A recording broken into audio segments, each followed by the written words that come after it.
knows me. I've been down at the senior center for 22 years. And everybody knows me, and I'm on the council there, and they know if I'm going to talk about something, it means something. Otherwise, I'm never there. Every morning when I walk in here, I say good morning to everybody in the whole building. Maybe 500, that's okay. It's time.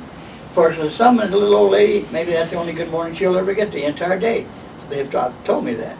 And so I enjoy doing that, and these people in the wheelchairs, I said, come on now, speak up. She's asking you what you can do to help yourself. I got one of them doing walking. It was work, but I mean, she's not, still got the wheelchair once in a while, but I mean, someone had to kick her in the butt. That was what the whole thing is all about, and it worked. I think one of the biggest stepping stones that stops everyone, particularly I don't talk about old people because I is one, and I didn't serve at the Last Supper, but I mean I thought about it. What I would say, this is not school. Believe me, the first thing, and when you stop right there, you can just see something light up.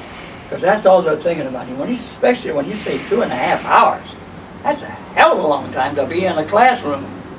And for, 6 weeks? Yeah, for 6 weeks. And these people have a lot to do with their time. And as a matter of fact, Harvey said, you sure you got time? I'll make time, I'll make time.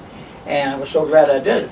And I'm telling people, all you have to do is sit back in your chair, and the teacher will take care of the rest.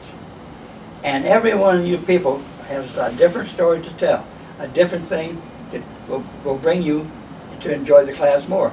So that's where the wheelchair patients, for some reason or other, and they're all the same, they kind of back. This is their security. This chair is their security.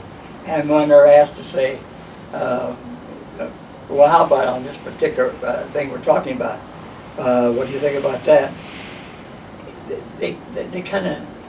They go within themselves. And so with those 4 people, I just kept asking.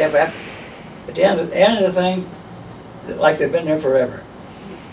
And they wanted to have a party. I said, what do you mean, what party? You're all through. Well, that's okay, Bob, let's have a party. Well, I talked them out of that. But I understood later that some of these other groups did have parties. So, that would have been a thing to do. I enjoyed that class so much, and some of the people they picked up after we walked out of the class. And I told everybody in there, talk this up, talk this up. That's the only way we do things. Talk it up. Don't walk out of the class and go about your business during that day. Oh, did we have fun in that class? And all the things we did. And it was great. There was a couple, I would say in their 40s, mid-40s or so, and they just couldn't wait to sit down and get this class started. And they had so much to offer. And we just had a great time. It's almost like a cocktail hour there. And we really had a ball.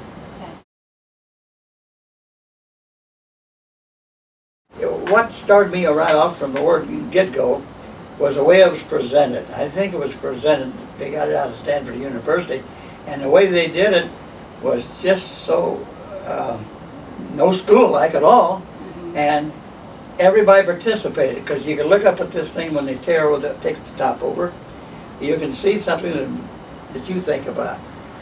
And you'd be surprised at what some of people really, what comes to their mind. And to write it down and to take it home.